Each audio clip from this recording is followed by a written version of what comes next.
What's up, coolers, and welcome back to Barca Dream Team. And today we're going to be reacting to Gerard Pique's retirement. We're discussing Pique's career and covering how the team can move on after the loss of a true legend of the club. And we're also looking ahead to that match against Almeria, which will be Pique's last game at the Spotify Camp Nou. We hope you'll subscribe and hit that notification bell. We're super excited about today's video, so let's get started. And when we're talking about Gerard Pique, I think there was a point where we all wanted him out. We all thought he should leave and his performances weren't up to scratch as a Barcelona defender. But since we've received confirmation, it's seeming surreal. The player who's synonymous with Barca won't be there anymore. And words don't do justice to his 25-year-long career at Barca. He's conquered everything as a Barcelona player, winning 8 La Liga titles, 7 Copa del Reys, 6 Super Copas, 4 Champions League titles, 3 FIFA Club World Cups, 1 European Championship title and the World Cup, as well as many other accolades. This really is a huge moment in the history of the club. Piqué is one of the modern icons at Barca. He's always been a real leader and he'll always be remembered as a true legend. But I'm sure that this isn't the last we'll hear of Gerard Piqué. We know he has many sporting ventures aside from Barca. He's got the Cosmos Group, which is a sport holding company, and he actually bought the television rights to Ligue 1 for 3 seasons in 2021.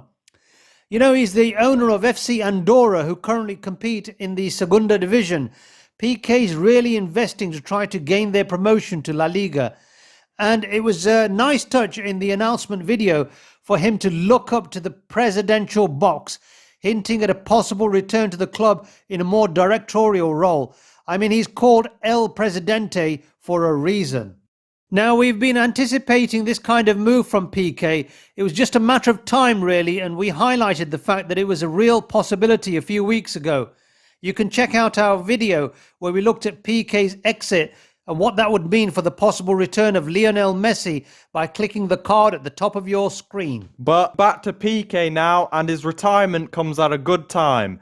I think even he knows he's on the decline. He's leaving the club on a relatively high note. I mean, his recent performances haven't been at the standard you'd expect, but he's leaving the club as a club legend. You know, he's not leaving for a lucrative deal elsewhere at the risk of damaging his legacy. We've seen Real Madrid's Sergio Ramos leave the club a few seasons back now, and I think he held the same status for Madrid fans as Piqué does for us. He didn't leave on the best terms following a bust-up with Florentino Perez, and he hasn't really hit the ground running in the French capital either. But I think it's a good move for Piqué to retire whilst he still has that respect and admiration from us fans. Like I said, it's fair to say that recent performances haven't been great, but Piqué's taken on a lot of criticism. I think it's unfair to disregard a whole career's worth of success after one single mistake in a frankly subpar Champions League campaign from Barca as a whole. But the news has come at quite an awkward time. It may seem a bit ironic to say that we're blessed with top centre-back talents at the club, considering the wave of injuries that really has proven to be calamitous in our Champions League run. But trust me, guys, with Ronald Araujo, Jules Koundé, Eric Garcia and Christensen in there, as well as Alonso as an emergency option, we are stacked at centre-back. It's not like full-back or CDM. We really do have a wealth of options. I'm fully confident that the return of such key players from injury will really improve our defensive record. And just on Araujo, he really is the perfect, ready-made, proven replacement for Piqué. Araujo's a real leader capable of taking this team to the heights of European football.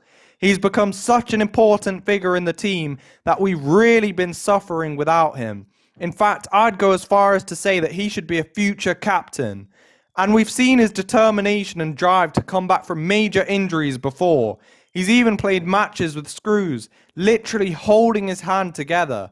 I've got no doubt over his commitment towards Barca, and I think he really can become a legendary defender. We know he's fully capable of keeping up with the fastest of speedsters in world football, like Vinny Jr., And of course, when there's a fast counter-attack, you can trust Araujo to make the last-ditch challenge to prevent the opposition even getting a shot away on goal. But one thing we'll definitely miss from Pique is his ability to pick out long diagonal balls to the wingers. How many times have we seen these kind of balls out wide to Dembele and in the past Messi? We haven't really seen too much of that from Araujo, but that's where Jules Koundé comes in. We know the Frenchman can make surging runs forward and play line-breaking passes, getting a few assists along the way. And we've seen Koundé find Lewandowski on plenty of occasions. And even though we've seen him pushed out at right back this season, he's playing more often at right centre back now, which is, after all, his most natural position. I think we'll be looking to strengthen at full back in January, but until then, it's Alejandro Balde who's mostly playing at right back, allowing Koundé to revert to his more natural position.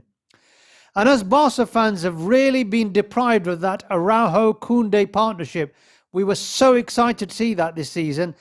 And I think going forward, that's our most solid defensive duo. And what I like most about it is that Araujo has got a fair bit of experience in playing at Barca. You know, I'm sure Pique's given him a lot of wisdom over the last few seasons. I know that defenders aren't usually the protagonists, but Pique is someone who's always taking charge, and he's always fired up in games. And that's a quality I can see developing in Araujo.